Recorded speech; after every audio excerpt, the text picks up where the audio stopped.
L'Afrique, cet immense continent, combien d'entre nous n'ont éprouvé ce besoin de le connaître mieux qu'à travers les rudiments appris à l'école et déjà oubliés?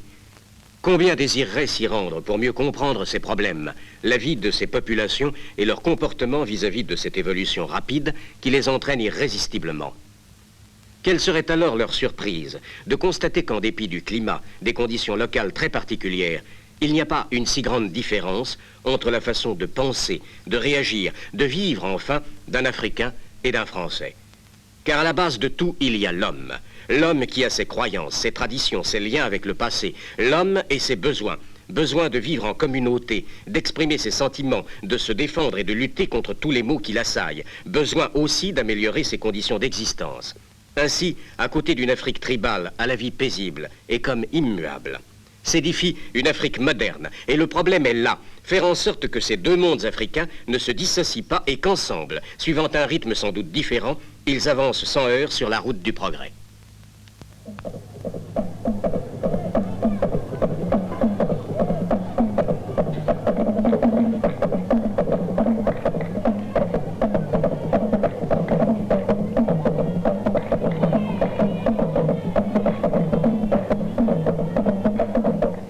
Eh bien, puisque vous souhaitez mieux connaître cette Afrique lointaine, regardons ensemble ces images. Elles sont éternelles. Ce village de nomades pêcheurs ou de pasteurs touaregs.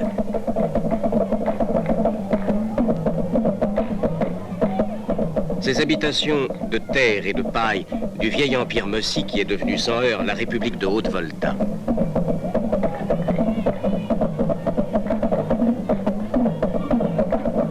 Ce paisible hameau lacustre, planté sur l'eau calme de son lac Daomea, comme un troupeau d'échassiers qui s'endort.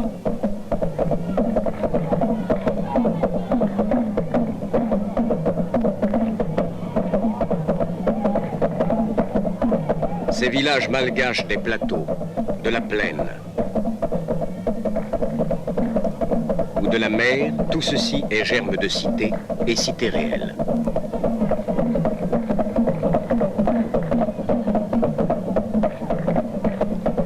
Les clos familiaux se bardent de paille, mais la vie pleine, quotidienne, la vie de la cité s'épanouit sur le marché.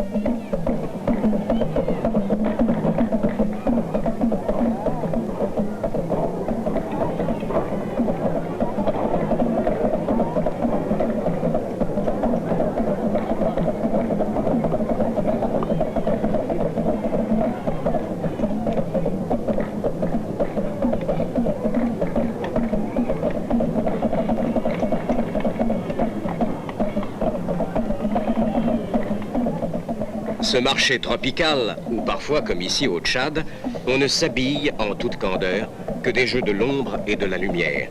C'est une quintessence de vie communautaire autant que commerciale.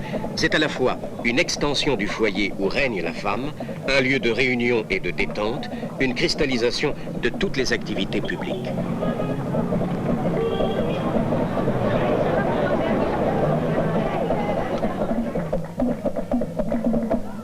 C'est la grande maison sous le soleil, où l'artisan se plaît et essaie de vous plaire. Le vrai monde noir a cette vie œuvrante et paisible, ce besoin et ce goût du fini, du bienfait, qui sont de tous les temps et en tout lieu. Le sculpteur de Bangui en Centrafrique, dont la patiente minutie transforme et stylise l'ivoire des mastodontes de la savane, rejoint dans cet esprit, à 2000 km de distance, le peintre de figurines de Ouagadougou qui représente toutes les activités des hommes de son pays, culture et chasse, vie et métier de tous les jours.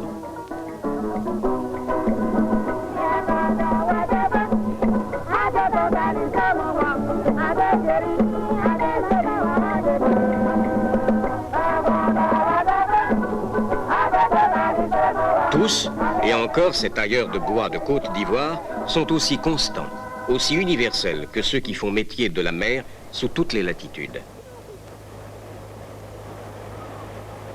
La mer éternellement même, si farouche, si exigeante et si belle.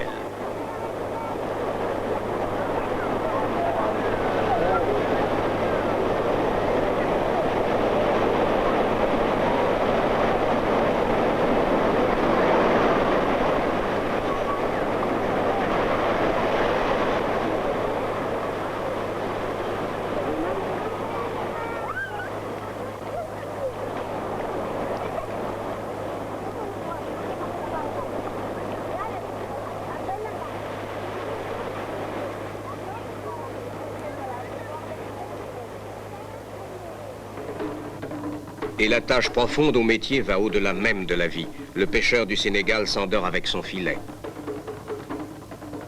Et le pasteur de Madagascar garde la marque de son troupeau. Ce monde africain est malgache, si près alors qu'on le croit souvent si loin, qui resta si longtemps hors des routes et des désirs, enfermé dans son insularité de race et de climat, s'éveille aujourd'hui de toute sa ferveur au soleil des temps nouveaux. Sans doute la France a-t-elle fait que les nouvelles métropoles atteignent le XXe siècle d'un seul jet. Ainsi Dakar, Tananarive sur ses collines, en Côte d'Ivoire, Abidjan sur sa lagune.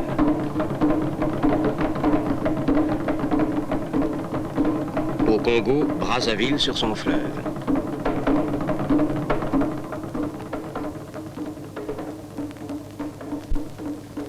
Certes, les mêmes architectes modernisent Paris dans le même temps et dans le même style qu'ils construisent ces nouvelles capitales. Mais la marque est plus ancienne et plus profonde.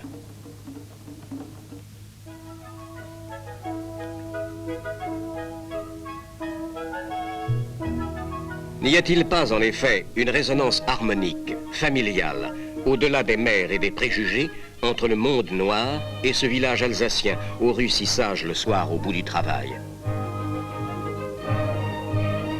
Ces pêcheurs bretons qui rentrent, n'ont-ils pas les mêmes luttes et les mêmes soucis que leurs frères des mers du Sud?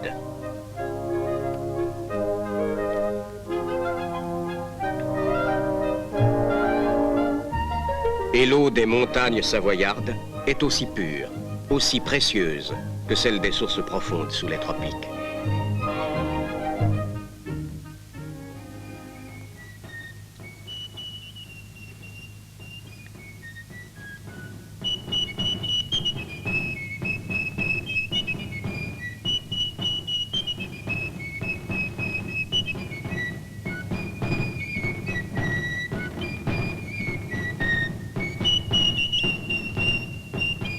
Les chants et danses des temps anciens n'ont-ils pas la même puissance d'évocation que les vieux rythmes africains qui inspirent aujourd'hui tant de lignes mélodiques nouvelles?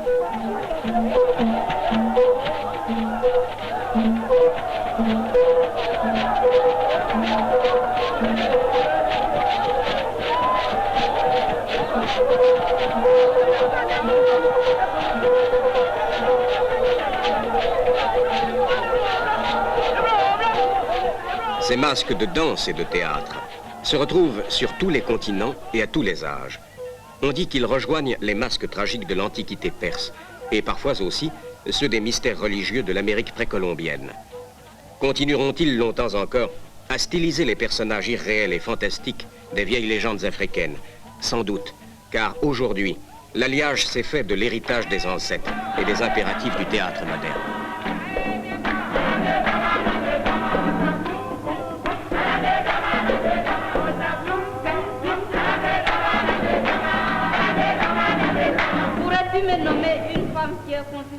Les danses et les chants se fondent et s'harmonisent dans le creuset où se forge la volonté de se hisser au niveau du siècle, de savoir, d'apprendre et de travailler pour savoir. Et c'est l'effort de tous qu'appuient de leur universelle puissance les techniques nouvelles. La radiodiffusion de la Côte d'Ivoire vous présente les conseils de Makissi, émission de puériculture destinée à la femme africaine. Manu, Abidjan radio klamu Makissi Fortulende, Blata me ungjola leliri.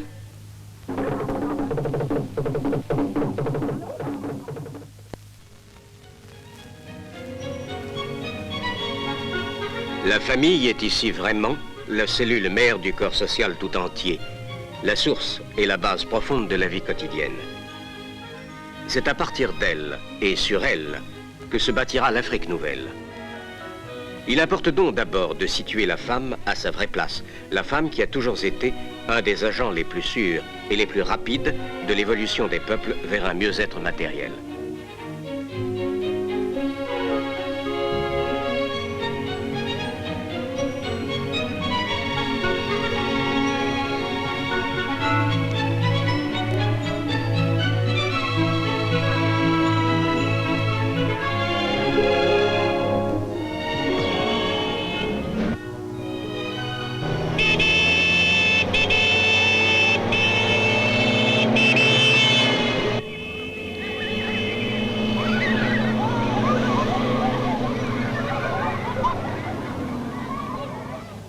À côté des cases ancestrales, s'ébauche maintenant une réalité familiale nouvelle qui ne renie certes rien de celle de ses pères, mais s'adapte avec sagesse et bonheur au cadre nouveau.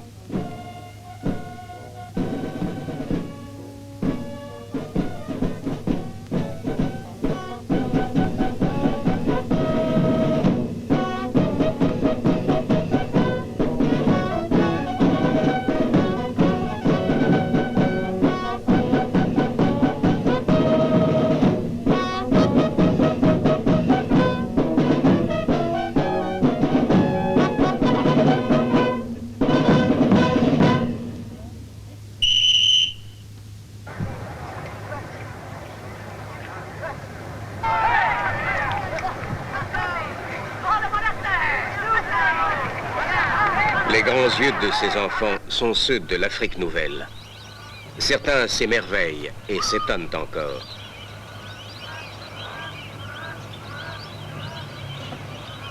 Mais d'autres, déjà, s'intéressent. Adopo, viens. D'accord. Récite. La cigale et la fourmi. La cigale, ayant chanté tout l'été, se trouva fort dépourvue. Quand la bise plaise, vous chantez, j'en suis fort aise. Eh bien, dansez maintenant.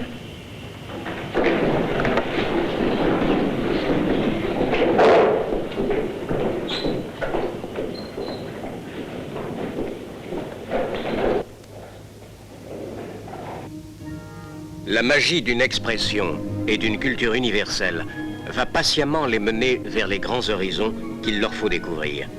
Du lycée, de l'université, armés de la langue la plus riche et la plus belle du monde, ils vont pénétrer toutes les disciplines de la vie moderne. Ils seront un jour professeurs à cette université de Dakar, avocats en ce palais de justice africain, médecins dans cet hôpital de Brazzaville.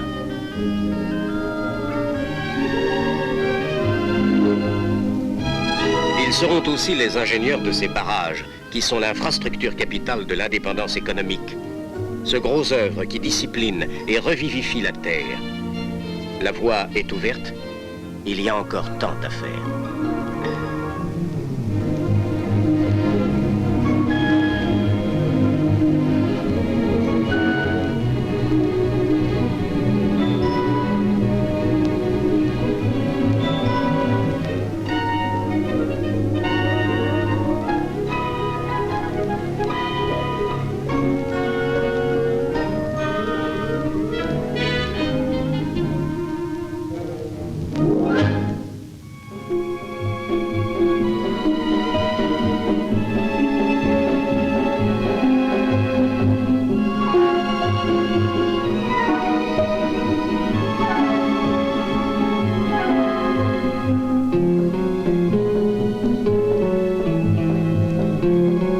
Beaucoup resteront à la terre, qu'ils regarderont avec des yeux nouveaux. Ils élargiront et enrichiront les champs de leur père. Car le monde africain est un monde paysan, et la promotion rurale, aussi capitale que la promotion de la femme, est déjà riche de réalité et chaque jour plus lourde d'espérance. Les jeunes sauront puiser à plein dans leur vieille culture, les grandir, les renouveler, les industrialiser. Ainsi, le manioc, qui reste toujours un des produits essentiels des jardinets familiaux, s'est-il déjà rationnellement étendu sur des centaines d'hectares pour sa transformation industrielle en tapioca.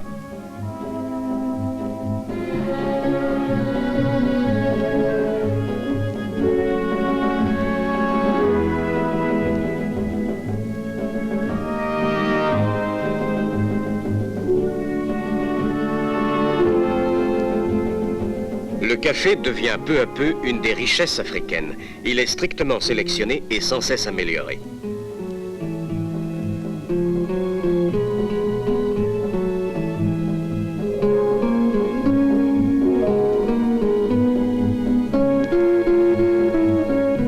Le cacao malgache ou ivoirien est traité sur place et nécessite aujourd'hui de nouvelles usines.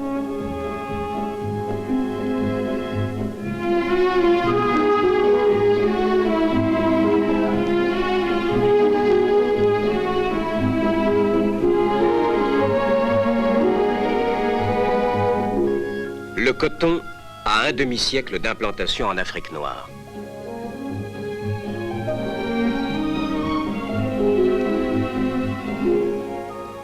Vieille culture industrielle d'Asie et surtout d'Amérique, il est arrivé ici déjà armé d'une technique éprouvée d'exploitation et de tissage.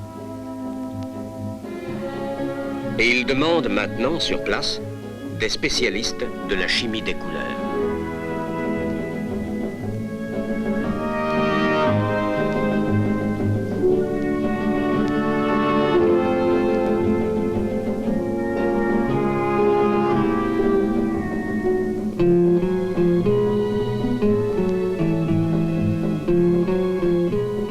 Les rois dahoméens savaient depuis longtemps la valeur de la noix de palme aux usages innombrables. L'huile est aujourd'hui la richesse principale de la jeune République, héritière des princes d'Abomey et de Porto Novo.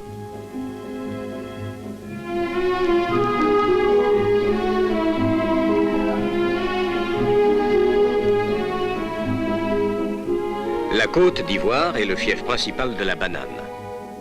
Le climat du littoral est idéal pour les plantations commencées il y a quelques 40 ans et qui grandissent et s'étendent sans cesse.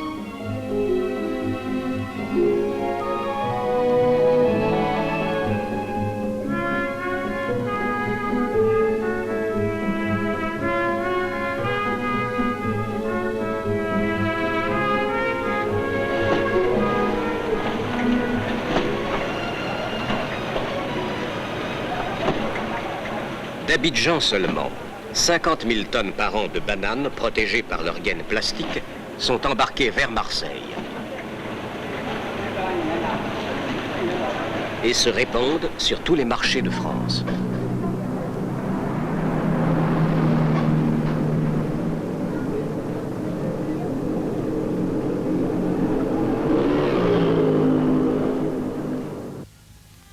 Parmi toutes ces cultures en pleine extension, celle de l'EVA est la plus jeune et peut-être la plus riche d'avenir. L'arbre à caoutchouc a franchi les mers et, en retrouvant sa chaleur, remercie de sa sève précieuse et belle comme un lait de brebis.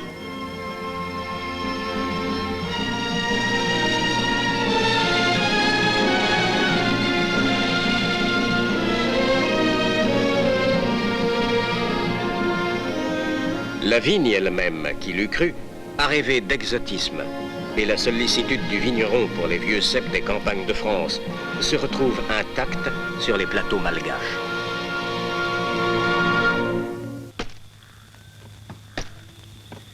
Mais la jeune agronomie africaine s'intéressera surtout aux deux éléments capitaux du potentiel de sa terre. La forêt équatoriale d'abord, immense et haute, inépuisable et variée.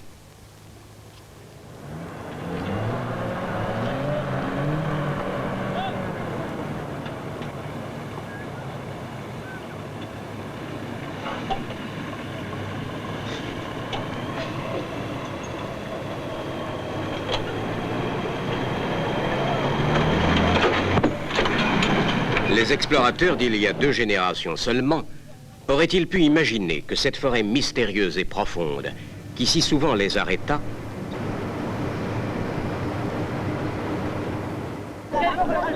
le deuxième élément est l'énorme cheptel qui maintenant se sélectionne, s'enrichit, s'entretient, se soigne.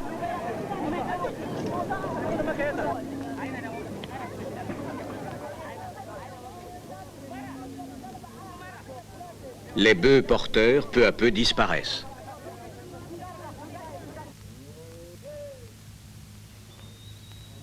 Des troupeaux sont organisés. Les pâturages reconnus et irrigués.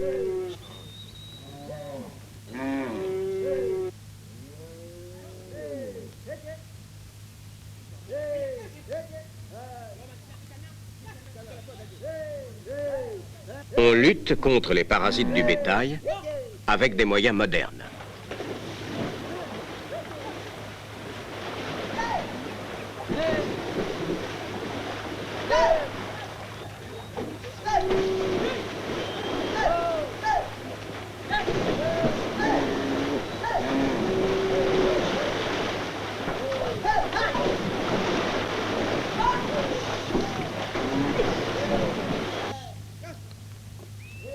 L'action vétérinaire est étendue au plus loin de la brousse. Et le rendement suit maintenant les lois inexorables de l'industrie moderne.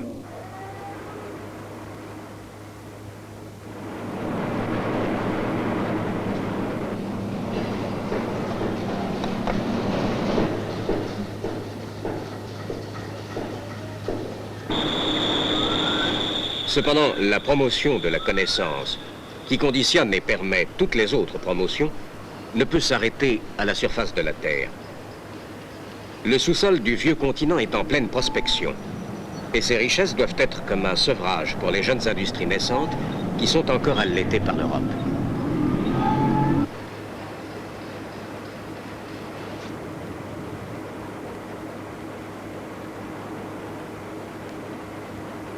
Le pétrole du Gabon est déjà une réalité qui coule, onctueuse et noire, au long des pipelines, va se faire raffiner en France et en revient limpide et pur au service du moteur, ce Dieu nouveau qui transforme la terre africaine.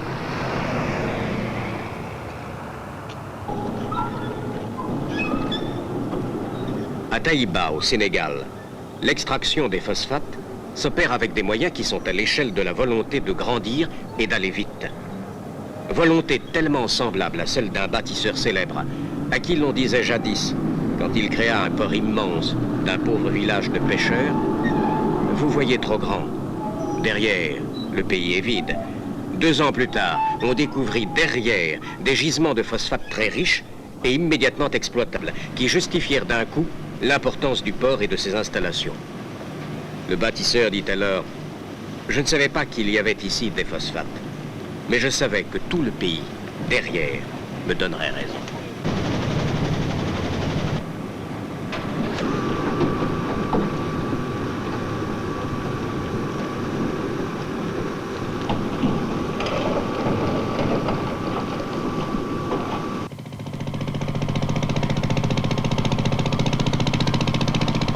Ainsi, ce chantier d'extraction d'uranium, s'il n'est pas une richesse encore, prend-il valeur de symbole de toutes les évolutions du continent.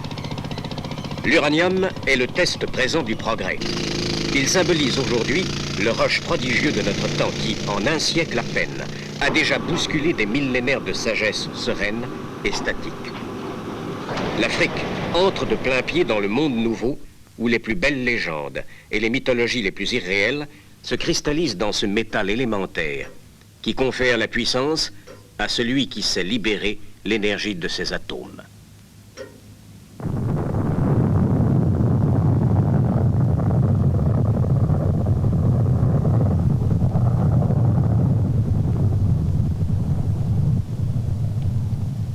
Cette bombe qui explose ne doit pas servir qu'à donner la mort. Elle doit non seulement garder tout ce qui est vie, mais devenir source de mieux-être.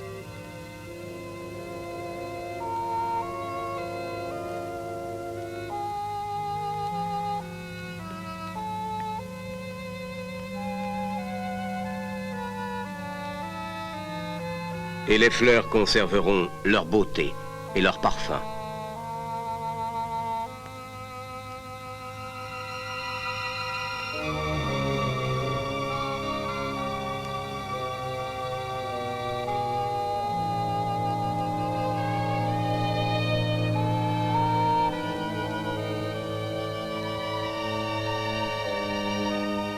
Et la terre et les eaux poursuivront leur cycle paisible.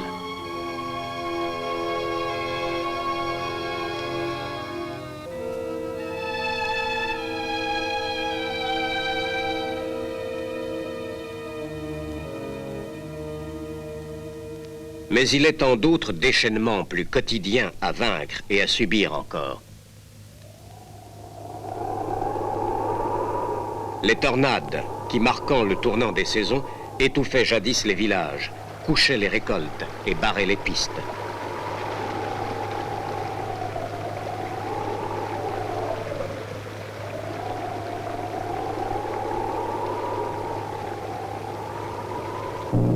Or, l'évolution des cultures et la montée industrielle imposent aujourd'hui d'ouvrir le continent en tous sens et en tout temps.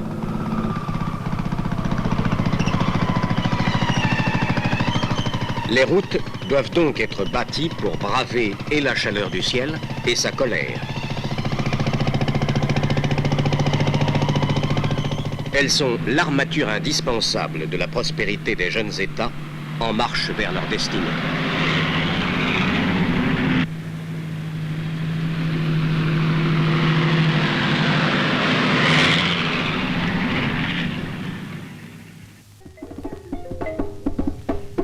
Les ports se sont dégagés depuis longtemps déjà de la gangue héritée des comptoirs et des factoreries de jadis, ces lucarnes aux vitres déformantes où, si souvent, l'Afrique et l'Europe ne s'étaient vues l'une et l'autre que mercantiles et laides.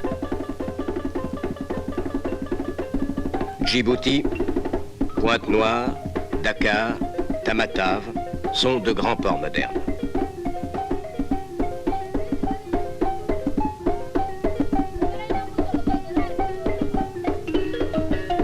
Les wharfs ne seront bientôt plus que des stèles posées sur l'eau, souvenirs des temps révolus. Et les images s'effaceront des palanquets de voyageurs amusés et des barges labourant pesamment les rouleaux de la barre.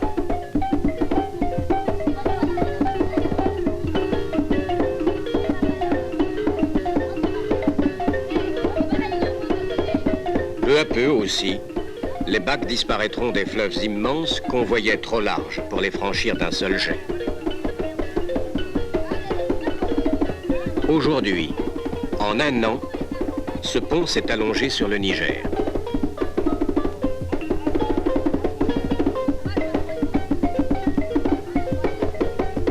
Le rail a été un précurseur en Afrique. Dès le début du siècle, partant des côtes, il avait déjà pénétré la savane et la forêt. Mais si le ronronnement des motrices a maintenant remplacé les halètements de vapeur qui effrayaient les génies de la brousse, dans les gares modernes, le rush des voyageurs reste aussi coloré que toujours.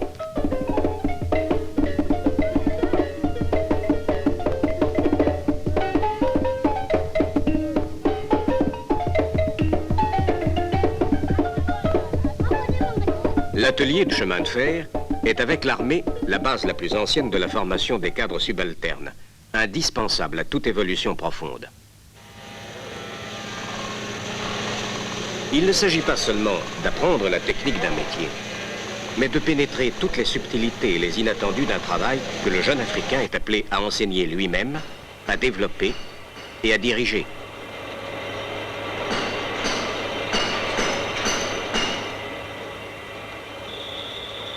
Un véritable compagnonnage s'est ainsi créé, à l'image des vieilles traditions laborieuses de France, et avec le même ardent désir d'être maître un jour. Et aussi s'estompent les échos sourds des tam-tams, qui parlaient loin au fond des brousses sauvages. L'Africain a l'oreille naturellement musicale, et interpréter les ondes nouvelles n'est pour lui qu'un rythme nouveau, avant d'approfondir avec application le mystère des appareils.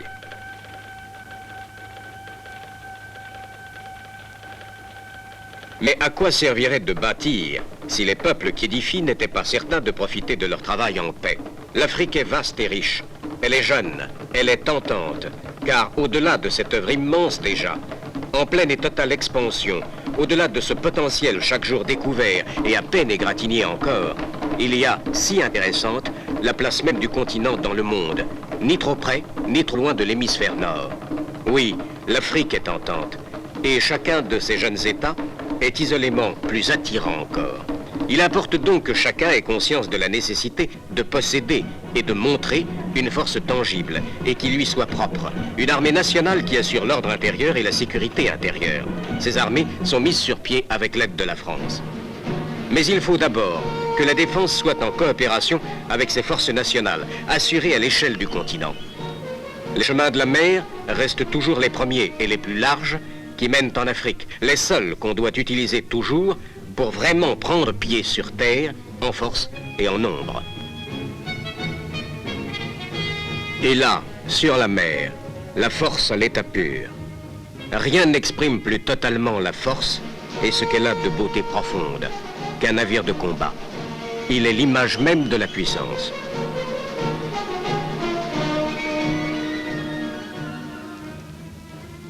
Et comme la vieille armature de l'armée de mer reste immuable, la puissance s'allie toujours à la vigilance.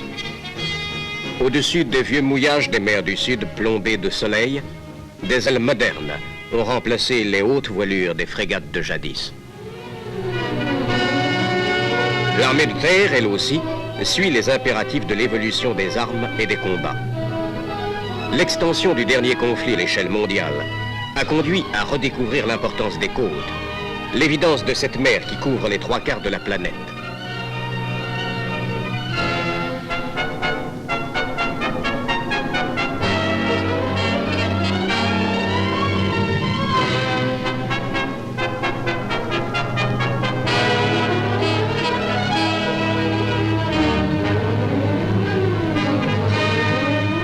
Ainsi, l'instruction tactique des forces de défense est-elle menée avec énergie et réalisme.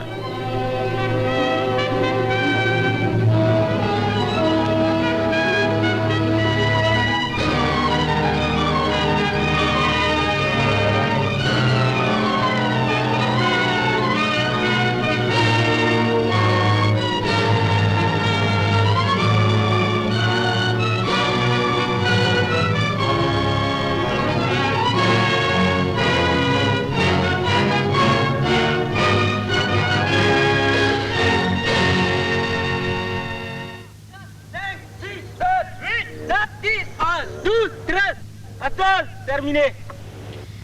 À droite. Droite. Direction la maquette. En avant. Marche. L'air et l'eau sont devenus aujourd'hui les vraies bases de départ du combat terrestre. Les amphibies du ciel rejoignent les amphibies de la mer dans le même patient entraînement qui, seul, peut engendrer la force.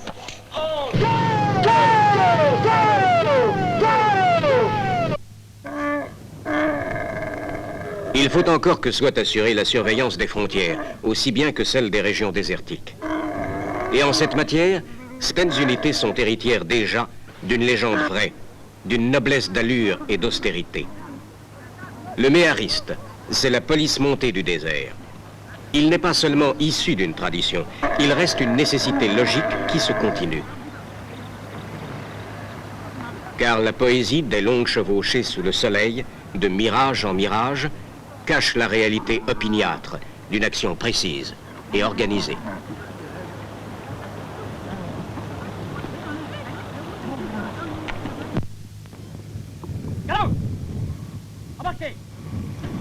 Le méhariste restera longtemps encore le complément infatigable et sobre du moteur, roi des routes et des pistes, qui certes assure aujourd'hui le gros œuvre de l'action militaire, mais commence à peine de pénétrer le désert hors des grands chemins transsahariens.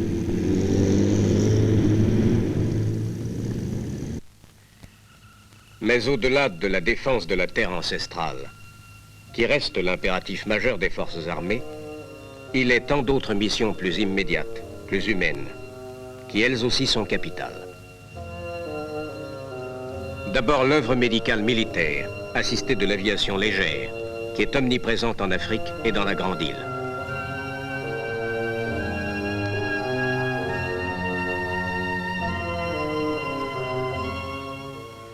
Qui dira la tâche obscure et quotidienne des praticiens qui inlassablement soignent, interviennent, sauvent et prolongent les vies?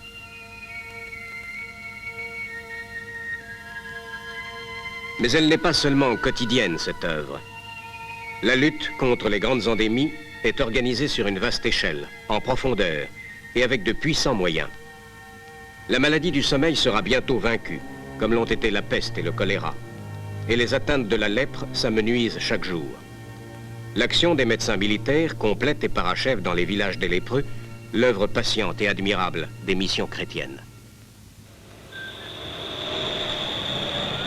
Il est encore une autre phase de l'activité sociale militaire, moins technique, plus générale, mais aussi marquante et qui ne s'adresse pas, elle, à ceux qui souffrent, mais à tout le monde.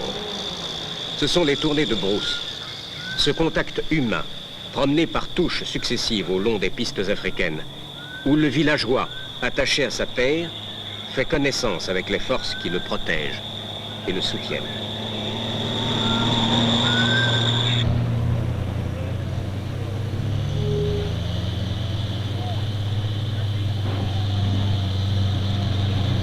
Pas de pont sur les chemins au long des grands bois, mais le repos et la fraîcheur d'un gué ou d'un bac élémentaire, à qui l'on offre, en passant, le bonheur d'avancer comme un vrai bateau.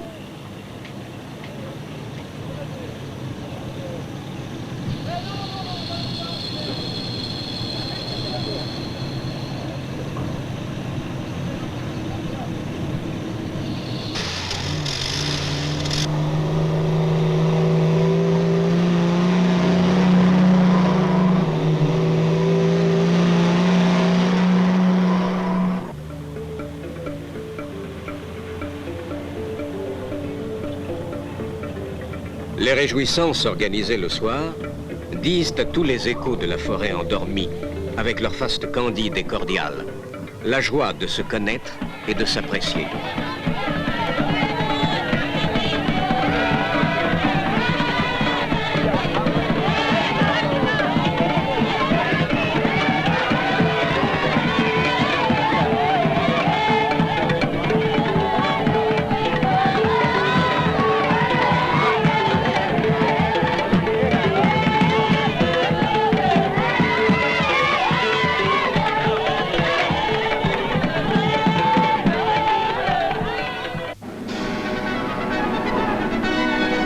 Ce sont les enfants de ces villages qui seront plus tard les élèves des écoles militaires préparatoires.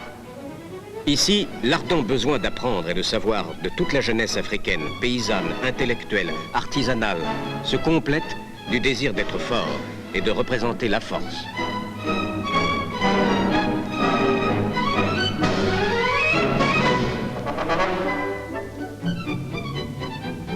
Mais le principe majeur de toute éducation militaire est de commencer par se vaincre soi-même.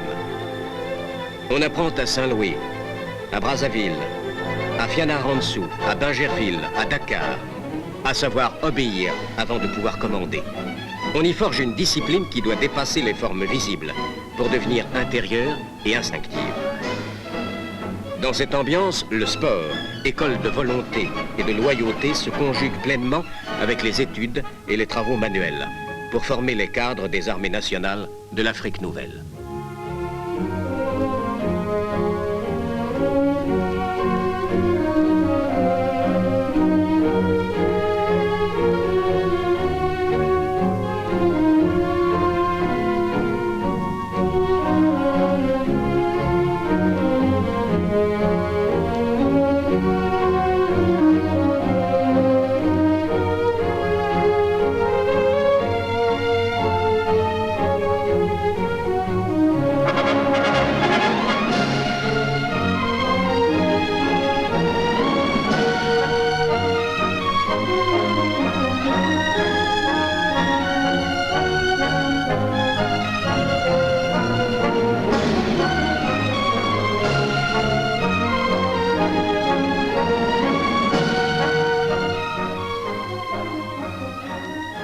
C'est de ce moule que sortiront la majeure partie des élèves officiers. La France, qui accueille dans ses universités et ses grandes écoles la jeune élite intellectuelle du monde entier, attirée par le prestige et la clarté de sa culture, continue d'assurer la formation des officiers africains et malgaches. Une école spéciale a été créée pour eux à Fréjus. Et de plus, les concours d'entrée aux écoles militaires des 3 armées leur sont ouverts. Sous le fronton chargé de tant de souvenirs de Saint-Mexan, ils vont parachever leur spécialisation, compléter et affermir leurs connaissances.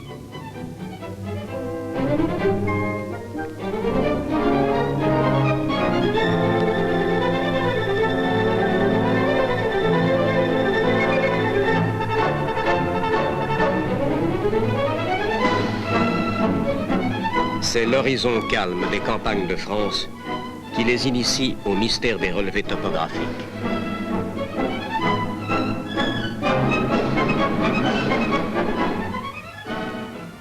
Et Saint-Cyr Coët-Quidan, ce temple séculaire de la tradition militaire française, la dure école où tant de volontés se sont forgées, malaxées, affermies, grandies, les accueille dans sa nouvelle maison de la Landretonne.